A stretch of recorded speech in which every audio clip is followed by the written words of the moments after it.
Glória a Deus, adore a Deus. Senhor, te agradecemos, Senhor, por esta noite, te agradecemos, Senhor, pela tua presença, Pai, tão viva, tão real, neste lugar, Jesus. Nós te adoramos, Senhor, pedimos a tua misericórdia, a tua graça, o poder do teu sangue, Jesus Cristo, que limpa, purifica os pecados, a ação, ó Pai, do teu Espírito Santo, Senhor. Nós clamamos a Ti, Senhor. A nossa alma, Senhor, tem sede de Ti. Queremos ser como vaso nas mãos do oleiro, Senhor. Amém. Nós saudamos a amada igreja com a paz do Senhor Jesus. Amém. Agradecer a Deus pela oportunidade. Viemos ali da cidade de Empoli. Fica na região da Toscana, na Itália, na província de Firenze, onde estamos ali há 2 anos e meio. Chegamos no dia 6 de fevereiro do ano de 2019, com também o presbítero irmão Cleide, esposo da irmã Viviane. Fomos recebidos lá na casa do diácono Claudecino. Agradecer também ao irmão, nos acolheu, nos hospedou na Itália, no início ali quando chegamos. E queria estar agradecendo também ao nosso pastor, o pastor João César, toda a sua família, diante da igreja, expressar gratidão a Deus. O pastor nos acolheu na sua casa, como um filho seu, nos sentimos ali tão à vontade que a Isabela não queria mais ir embora. E nós agradecemos a Deus, ao pastor Isaac, pastor da área de Lisboa, sua família, sua esposa, Deus abençoe, agradecemos a oportunidade. E estamos aí na casa do pastor Sandro, também queremos agradecer diante da igreja. Estamos ali dormindo com a nossa família, com as meninas, e agradecemos a Deus pela oportunidade. Na verdade, nós viemos aqui para estar num tempo com a igreja, com os irmãos, com o nosso pastor. Estávamos ali há 2 anos e meio, sem sair dali da Itália, e para nós tem sido um presente de Deus, um momento de renovo espiritual, estar aqui só na comunhão com a igreja, poder dobrar os joelhos, ter um irmão do lado orando, outro ali chorando, outro lá clamando, poder compartilhar alguma coisa com alguém, sentir a presença de Deus no meio da igreja.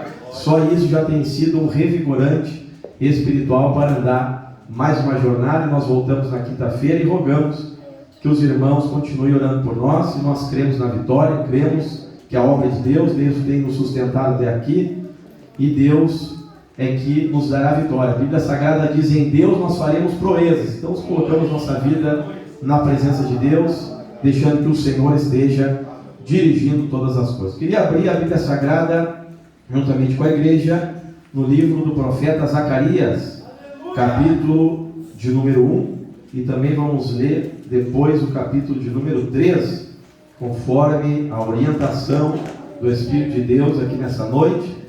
E que Deus possa abençoar todos os visitantes, aqueles que vieram hoje adorar a Deus, membresia da igreja, os congregados. Com certeza Deus tem uma palavra para o seu coração. É uma noite de reconciliação. Deus quer que você esteja no centro da sua vontade. Esse é o melhor lugar que nós podemos estar.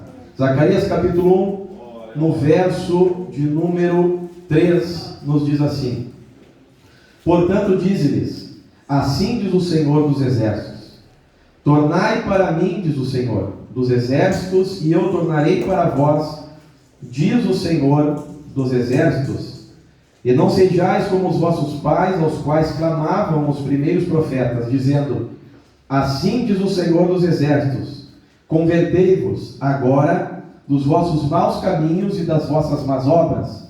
Mas não ouviram e nem escutaram, diz o Senhor. Queria estar lendo agora o capítulo de número 3, glória a Deus, e esta palavra que Deus colocou no nosso coração para estar meditando aqui nessa noite. E me mostrou o sumo sacerdote, Josué, o qual estava diante do anjo do Senhor, e Satanás estava à sua mão direita para se lhe opor.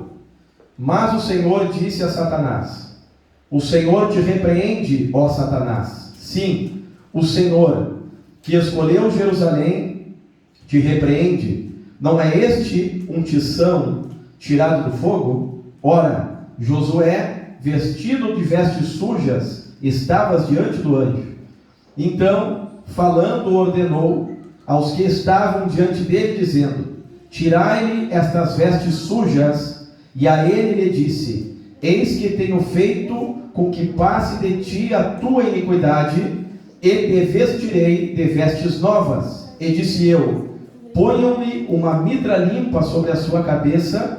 E puseram uma midra limpa sobre a sua cabeça, e o vestiram de vestes, e o anjo do Senhor estava ali. E o anjo do Senhor protestou a Josué, dizendo, verso 7, assim diz o Senhor dos exércitos: se andares nos meus caminhos, e se observares as minhas ordenanças, também tu julgarás a minha casa, e também guardarás os meus átrios, e te darei lugar entre os que estão aqui.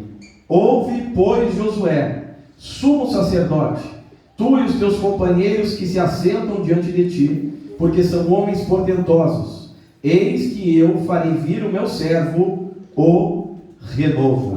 Aleluia! Glória a Deus. Irmãos, pode tomar assento, em nome do Senhor Jesus. Estamos aqui diante deste profeta Zacarias, um livro profético da Bíblia Sagrada, e aqui a palavra de Deus está nos dizendo que Zacarias, no capítulo de número 1, nos mostra que ele começa exortando a nação de Israel ao arrependimento, começa exortando, falando a respeito que o povo agora deveria se tornar completamente para Deus.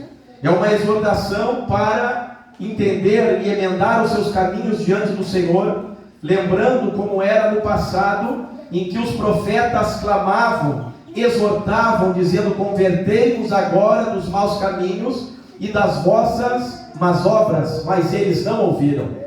E neste tempo que Zacarias estava pregando, é quando a nação de Israel estava voltando do cativeiro, e agora teria que ser reconstruído o templo, e depois nós sabemos que Neemias foi usado por Deus para reconstruir as muralhas. E Deus levanta Zacarias com algumas visões muito estranhas, por não dizer algumas até parecem ser bizarras, que se não for pelo Espírito de Deus, talvez não entendemos o que Zacarias, na verdade, está querendo trazer a respeito, que Deus, através de Zacarias, está querendo falar. Mas nós vemos aqui Deus falando primeiramente para a nação de Israel, para se converter dos seus maus caminhos. Lá em Atos capítulo 3, a Bíblia Sagrada diz: arrependei-vos, pois, e convertei-vos, para que venham os tempos de refrigério pela presença do Senhor. Nós sabemos que nós queremos sempre a bênção de Deus na nossa vida, queremos ser abençoados por Deus, queremos dias de paz e de tranquilidade, queremos viver o melhor que tem nesta terra, e queremos nos apropriar de todas as promessas de bênção na Bíblia Sagrada.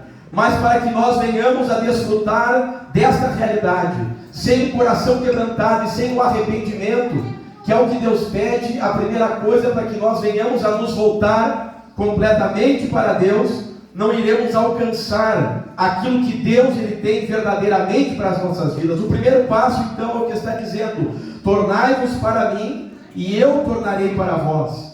E a quarta visão que Zacarias teve, a palavra de Deus está nos falando a respeito do sumo sacerdote. Nós vemos aqui também Satanás, e nós vemos aqui o anjo do Senhor. Preste atenção nessa palavra. Nós vemos aqui que representa que o sumo sacerdócio, aqueles que intercediam diante de Deus e do povo, estava contaminado, estava com as vestes sujas. O sumo sacerdote aqui estava precisando ser purificado. E mostra aqui também neste versículo que Satanás estava à sua mão direita para se opor. Nós sabemos que onde existe o projeto de Deus, existe também os opositores de Deus. Toda vez na história onde se foi levantado um projeto de Deus, sempre também foi levantado junto os opositores. Nós vemos que Deus criou os céus e a terra, depois cria Adão e Eva, mas lá no capítulo 3, pastor Santo, já nós vemos: mas a serpente, mais sagaz que todos os animais selváticos. Nós vemos depois, mesmo aqui neste tempo de Neemias, que Neemias propõe no seu coração a ir até a cidade e começa a reconstruir as muralhas, e ali se levanta também os opositores. Não é Tobias, Sanbalate e Gesem que se levantavam contra a construção da obra. E toda vez que tem um projeto de Deus, vai ter a oposição. A Bíblia Sagrada diz que os discípulos entraram no barco, começaram a andar e navegar no barco. Jesus estava orando e veio um vento que era contrário. E por muitas das vezes, quando vem esta oposição, nós não entendemos. A Bíblia Sagrada diz que Jó era abençoado por Deus. Os irmãos conhecem a história. Mas a Bíblia Sagrada também fala de algo que estava acontecendo no mundo espiritual. Que Satanás se apresentava diante de Deus e dizia, olha só como é Jó, né? E Deus disse: viste meu servo Jó, que é um homem abençoado, reto, íntegro, temente a Deus e desvia do mal. Jó tinha o louvor de Deus, e Deus testemunhava a respeito da retidão de Jó. E a Bíblia Sagrada diz que Jó, então, ele foi provado. Satanás disse: tira os seus bens e vê se ele te adora, tira os seus filhos. E foi falando até no momento que Jó estava cheio de chagas no seu corpo, e a sua própria mulher disse: amaldiçoa esse teu Deus e morre. Mas no mundo espiritual estava acontecendo uma batalha. Aleluia. O livro de Jó nos mostra que a batalha espiritual está no controle de Deus. Não é que existe a treva do mesmo tamanho de Deus, não. Deus é soberano sobre os céus, sobre a terra e debaixo da terra, e nada sai do controle de Deus. Então a Bíblia Sagrada está nos mostrando que existe uma batalha no mundo espiritual. E o apóstolo Paulo, quando foi preso nas catacumbas de Roma, ali orando e buscando a Deus, olhando para aqueles soldados que estavam ali na guarda pretoriana, ele via aqueles homens arregimentados com espada, com sandálias, com elmo, com aquele cinturão, e o Espírito de Deus começa a ministrar no coração do apóstolo Paulo que todo crente é um soldado, e para que ele viesse a batalhar precisa de uma armadura. E com certeza os irmãos conhecem muito bem o que está dizendo essa palavra, que a nossa luta não é contra a carne, a nossa luta não é contra o sangue, mas ela se trava contra os principados e as potestades do mundo espiritual. Isso até parece muitas das vezes que nós já sabemos isso, mas é interessante, pastor Sandro, que quando a luta vem, nós nos esquecemos dessa realidade espiritual. E a nossa tendência humana é olhar no ângulo físico, no ângulo humano, e perdemos o discernimento espiritual, que existe uma oposição invisível que está querendo se opor contra o projeto de Deus na sua vida. E aqui Satanás estava sempre se levantando, porque ele está buscando uma legalidade de ação. Quando Satanás se apresenta diante de Deus, mas como assim? Irmão Rodrigo Sica, Satanás se apresenta diante de Deus. O que diz em Apocalipse? Que ele se apresenta diante de Deus para acusar a igreja dia e noite. O apóstolo Paulo, sabendo disso, em Efésios 4, no verso de número 27, a Bíblia Sagrada diz: não deis lugar para o diabo. Ele está sempre querendo acusar os nossos irmãos. Ele é o acusador. A palavra Satanás é o acusador. E aqui ele estava buscando acusar o sumo sacerdote com razões justas, porque certamente tinha pecados no ministério sacerdotal. O ministério sacerdotal estava corrompido, o ministério sacerdotal estava destruído. E agora, como que a nação de Israel chegaria até a presença de Deus, se aqueles que eram o que traziam a palavra, que traziam as ofertas, que entravam no templo uma vez ao ano com o sangue de animais puros, estavam corrompidos? Eles que representavam a pureza de Deus, eles que até nas suas vestes tinham que ser peculiares, eles que carregavam todas as pedras da nação de Israel no peito, a mitra representava a santidade de Deus, e estavam corrompidos. Então agora, se o sumo sacerdote está corrompido, imagina o povo. Se o altar se corrompeu, imagina aqueles que estão sem conhecimento de Deus, se esses aqui deveriam trazer o conhecimento de Deus. Era um ministério que estava destruído, era um ministério que estava acabado. E nós vivemos em dias em que isso tem acontecido. O diabo, ele veio para roubar, ele veio para matar, ele veio para destruir, mas Jesus Cristo veio para dar vida, e vida com abundância. E a palavra de Deus nos diz que as portas do inferno, elas não prevalecerão contra a igreja. O diabo é o acusador dos nossos irmãos. O Espírito Santo não é acusador. Tem pessoas que confundem a voz do Espírito Santo com a voz da acusação, mas tem algumas características diferentes. A voz do Espírito Santo te conduz ao perdão, e te conduz à redenção, te conduz ao arrependimento, à consolação, e te conduz a um caminho de cura e renovação espiritual. A acusação te leva à depressão, a acusação te leva à angústia, a acusação te leva a você pensar que não tem mais solução para a sua vida, que Deus não tem mais um projeto contigo. Talvez essa mensagem é para aquele que um dia teve alguma coisa e hoje não tem mais. é para aquele que estava na mesa do Pai, na casa do Pai, e hoje se afastou da casa do Pai. É aquele que caiu, foi tentado, e talvez pensa: para mim não tem mais jeito, para mim não tem mais solução, a veste estava suja e Satanás até estava com a razão. Glória ao nome de Jesus. Ele estava à direita para se opor, mas o Senhor disse, o anjo do Senhor disse: o Senhor te repreende, ó Satanás. O Senhor que escolheu Jerusalém te repreende. Não é esta um tição tirado do fogo? Glória ao nome de Jesus. A palavra tição, tirado do fogo, era alguém que foi tirado de um grande perigo. A nação de Israel foi arrancada do cativeiro. A nação de Israel foi arrancada de 70 anos de destruição. E assim é Deus que fez a obra na sua vida. Você é um tição tirado do fogo. Quantos livramentos Deus te deu, quantas coisas Deus fez na sua vida. Você que depois que tem a marca do sangue de Jesus, foi escolhido por Deus. Não pode se esquecer que Deus, Ele ama. Deus amava o sumo sacerdote Josué. A vontade de Deus não era destruir o sumo sacerdote Josué. A vontade de Deus era restaurar o sumo sacerdócio, porque Deus tinha um projeto que ia além do sumo sacerdócio, que era toda a nação de Jerusalém. Deus estava levantando esta nação espiritualmente, materialmente. Levantou profetas, levantou consultores, levantou governadores. Deus tinha um projeto, e esse projeto de Deus era maior que a iniquidade que havia cometido Josué, e a vontade de Deus era restaurar a vida de Josué, era afastar dele a sua transgressão, era perdoar os seus pecados. A Bíblia Sagrada diz que nós somos escolhidos por Deus. Foi Ele que nos escolheu antes da fundação do mundo, para sermos santos e irrepreensíveis diante dele. Ele que nos escolheu para que fizéssemos a sua vontade. O filho pródigo saiu da casa do pai. Ele tomou esse propósito no seu coração, achando que a casa do pai era monótona. Ele se afastou e foi para um lugar longínquo. Ali ele se prostituiu, gastou o dinheiro da herança, até que veio uma grande fome sobre a face da terra. E aquele homem agora estava comendo, desejando comer as alfarrobas dos porcos. Ele estava desejando comer o lixo. Ele que sentava com um banquete na casa do pai. E agora Deus permite aquele homem chegar até esta conclusão. Permite a necessidade de bater na porta do filho pródigo. E quando ele não tinha mais recursos e se deparou, quando ele se deu por conta, ou quando diz a Bíblia, ele caiu em si. Ele viu que ele estava desejando comer a comida dos porcos. Ele se lembrou de quem ele era dentro da casa do pai. Ele se lembrou do projeto que o pai tinha para ele de vida, que ele havia abandonado e rejeitado tudo aquilo. E é interessante que vem um sentimento dentro do filho pródigo, que ele projeta uma oração e um projeto de retorno para a casa do pai.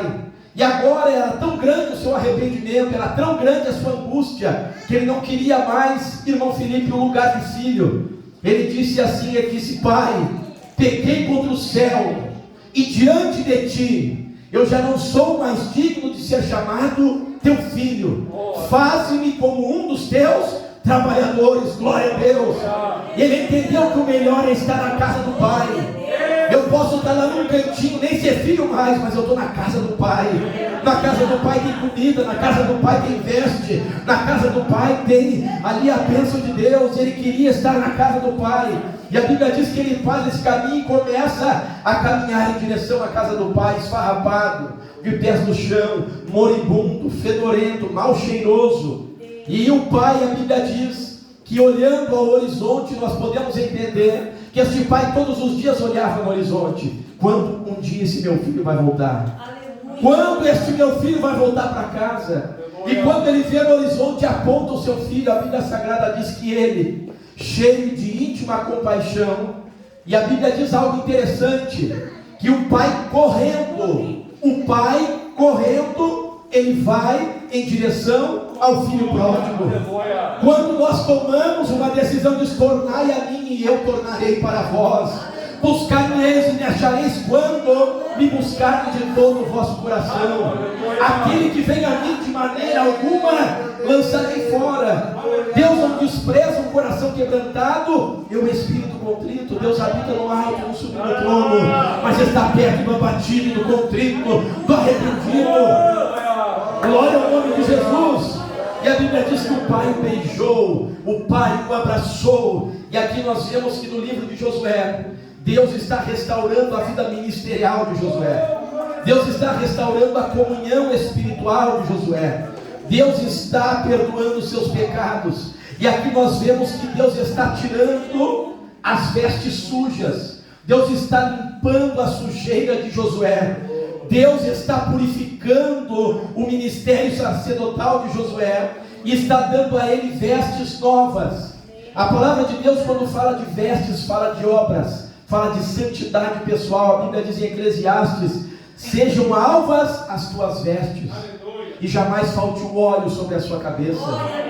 A Bíblia sempre mostra que o gadareno, quando estava endemoniado, ele estava nu. Ele não tinha roupa, mas quando ele recebeu a palavra, os demônios foram embora, ele estava sentado, vestido e em perfeito juízo. Deus, ele primeiro vestiu. Nós vemos ali quando Adão e Eva tinham pecado, Deus os vestiu. Deus colocou nele novas vestes de peles de animais de uma forma decente. Assim como Deus quer uma vestimenta espiritual, Deus também quer que nossa vida, o nosso modo de viver represente essa veste espiritual na nossa maneira de andar. Deus não está interessado só na santidade interior, mas também na exterior, porque a santidade é completa, Deus é completo. O próprio corpo físico humano é completo. Deus quer a santidade interior, mas a Bíblia diz que Deus quer o espírito, a alma e o corpo. Quer a nossa totalidade na presença dele. E a Bíblia Sagrada aqui está nos dizendo que agora Deus, ele tem feito com que a iniquidade, tirou dele: te vestirei de vestes novas. Deus tem vestes novas para mim e para ti aqui nessa noite. Deus tem vestes novas para nós. O sangue do Cordeiro, nos diz a Bíblia Sagrada, limpa e purifica de todo o pecado. Para caminhar na vida cristã e também ministerial, precisamos tomar posse e a certeza e a convicção do perdão de pecados, para que o acusador perca as forças, porque ele é o acusador. Ele tenta parar o crente. Se não consegue numa coisa, ele vai tentar em outra. Mas se estamos no Espírito, e como disse o apóstolo Paulo, exercitando essa armadura espiritual. Todo crente tem uma armadura. Você tem uma armadura do seu jeitinho, do seu tamanho, e ela é exercitada na oração do Espírito. Ela é exercitada quando eu vou para os exercícios espirituais. Imagina um soldado, tem uma armadura, ele nunca treina. Na hora que ele vai botar a armadura, não sabe nem como puxar a espada. Foi puxar a espada, o inimigo já deu um outro espadaço. Foi levantar o escudo, está muito pesado, não treinou. Mas quando começa a se exercitar e se revestir, vem a vestimenta e depois o revestimento. É vestes de salvação e depois um revestimento de autoridade espiritual por obediência à palavra. Quando fala de vestes, fala do caminho da santificação, do caminho de permanecer com as nossas obras diante de Deus.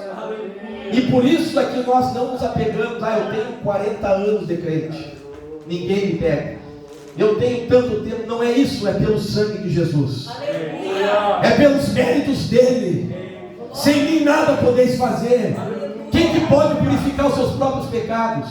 Quem que pode trazer uma autorredenção para si mesmo com as suas próprias obras? Chega a dizer a Bíblia que as melhores justiças nossas é como um trapo de imundícia, que seria, o trapo de imundícia é como se fosse aquilo que a mulher está nos seus dias e larga fora. É isso que é a justiça do ser humano no seu mais alto grau para Deus. Nós somos justificados pelo sangue de Jesus, o perdão de Deus, o sangue de Jesus. E quando temos esta certeza, nós estamos apegados na justiça dele e naquilo que ele fez por nós na cruz do Calvário. E nós vemos como o filho pródigo, agora quando ele chega em casa, o pai lhe dá vestes novas, o pai coloca um anel na mão, o pai coloca a sandália no pé, e o pai manda matar um bezerro cevado e fazer uma grande festa. E assim é Deus para com a sua vida. Quando tomamos uma atitude em direção a Deus, Deus está disposto a nos perdoar, a nos abençoar, a resgatar, a restaurar, a fazer tudo novo em nossa vida. A Bíblia diz que aquele que está em Cristo, tudo se fez novo. Nós precisamos de um renovo espiritual todos os dias. Precisamos desta certeza para vencer esta oposição do inimigo e estar apegados, levantados ali no sangue de Jesus Cristo. A Bíblia diz isso então, que Deus, ele muda as vestes de Josué, assim como Deus muda também a nossa vida. E agora no verso 7 vem as promessas de Deus sobre a vida de Josué, mostrando para ele permanecer no caminho da vitória. Como Jesus dizia: vai e não peques mais. Não peques mais, para que não te suceda uma coisa pior. E aqui Deus diz para ele: se andares nos meus caminhos, se observares as minhas ordenanças, tu julgarás a minha casa. Ou seja, o meu projeto para ti é que tu julgues a minha casa, é que tu seja um líder no meio do meu povo, é que tu faça a minha vontade, é que tu me sirva. Mas para que isso aconteça, obedece a minha palavra, anda segundo a minha vontade, faz aquilo que está no meu coração, na minha palavra para a tua vida, e aquilo que eu tenho projetado para ti vai se cumprir. Toda promessa ela tem uma condicionante: se obedecerdes, se cumprirdes, se ouvirdes, e aí então Deus vai cumprir com a sua promessa, com a sua palavra. E nós vemos aqui que agora Deus estava restaurando a esperança do povo de Israel. O diabo quer roubar a esperança do nosso coração. O diabo quer colocar desespero até no meio dos crentes, quer fazer os crentes perder a fé, viver segundo o alarmismo da mídia, o alarmismo das más notícias aí fora. Mas no meio do caos, não é? No meio do caos nós devemos olhar e esperar a vinda do renovo, a vinda do Cordeiro. Porque para aqueles que conhecem a Bíblia Sagrada sabem que tudo que está acontecendo é mistério que venha se acontecer, é necessário que venha acontecer. E nós devemos, mesmo no meio do caos, o projeto de Deus ele permanece o mesmo. O renovo virá. Aqui a nação estava destruída, mas estavam erguendo segundo a voz de Deus, segundo a palavra de Deus. Do nada Deus faz tudo, porque quando Deus dá a sua palavra, e através da palavra que a nação de Israel foi levantada, antes de ver os tijolos de pé, primeiro a nação se colocou de pé pela palavra, pelo ensinamento, colocar a vida no altar. Ageu, não é o profeta, Zacarias, Esdras começa a ensinar ali o povo, e a palavra que estava perdida começa a fazer efeito. Primeiro o povo se ergueu espiritualmente, depois foi construído o templo, e depois de construído o templo, agora precisava da proteção, precisava do revestimento espiritual. É assim a vida do crente. Nós precisamos ser revestidos do poder de Deus.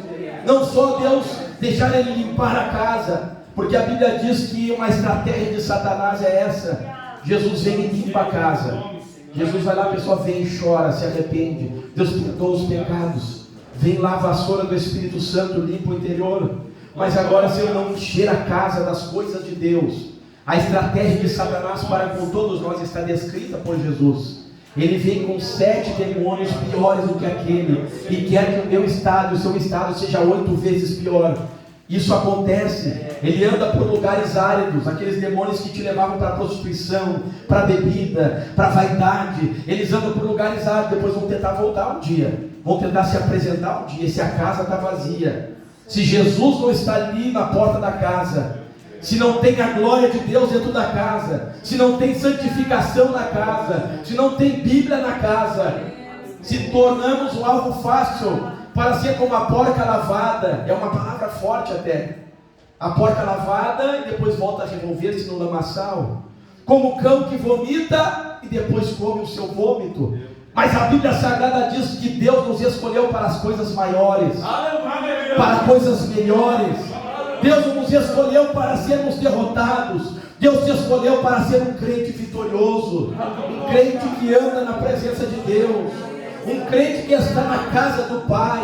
E ainda que aconteça alguma coisa no caminho, a Bíblia diz: mas se alguém pecar, nós temos Jesus Cristo justo, Ele que morreu, Ele é o nosso advogado, que está aqui nessa noite, e pode abençoar, restaurar, levantar, fortalecer, perdoar, dar vida com abundância e restaurar a tua vida espiritual.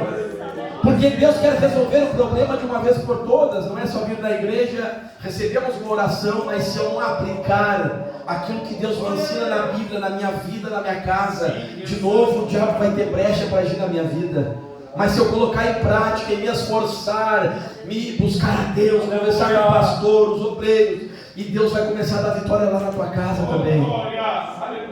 É bom receber oração na igreja e precisamos orar uns pelos outros, mas Deus também quer que na nossa casa, na nossa vida, devemos nos esforçar para não deixar o diabo mais ter brecha para se levantar, para querer destruir a nossa vida e não dar nenhuma legalidade, não sujar as nossas vestes, mas todo dia estar na presença de Deus.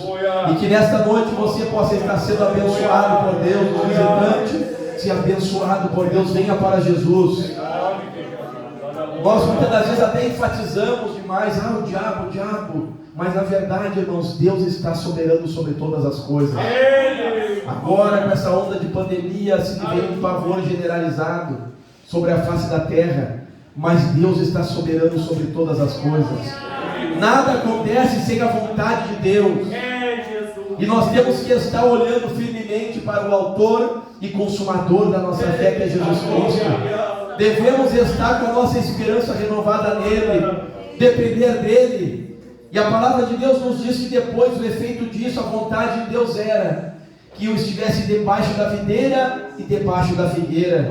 Quando estamos neste caminho, você começa a produzir fruto, e vem tempos de refrigério de Deus na sua vida, vem tempos de paz, mesmo no meio do caos, vem tempo de alegria. Nós vemos que quando o filho voltou para casa, o pai fez uma festa. E para encerrar, a Bíblia diz que há alegria no céu quando um pecador se arrepende. Há uma festa no céu quando um pecador se arrepende. Quando uma pessoa se arrepende, é uma alegria no céu, é uma alegria na igreja, é uma alegria na sua vida espiritual. Jesus quer tirar as vestes de tristeza da sua vida e colocar vestes de salvação, de vida eterna. Se coloque em pé nesta noite em nome de Jesus. Se os músicos puderem aqui, com a permissão do pastor Isaac, os irmãos tocarem o louvor, e vamos estar os irmãos adorando a Deus. E nesta adoração, nós queríamos convidar os visitantes a passar aqui na frente.